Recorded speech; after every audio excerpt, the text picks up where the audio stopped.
I guess this is going to be our class for today. You are going to perform a workshop about continuity and derivatives. As you can see here, you have 3 points and 2 points as 5 points. I'm so sorry. This is what you have. Take it.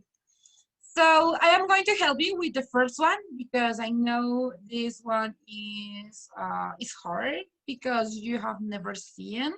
This one is not. This one you had the solution in your notebook. The only thing you're going to need is to search for it. You don't need anything.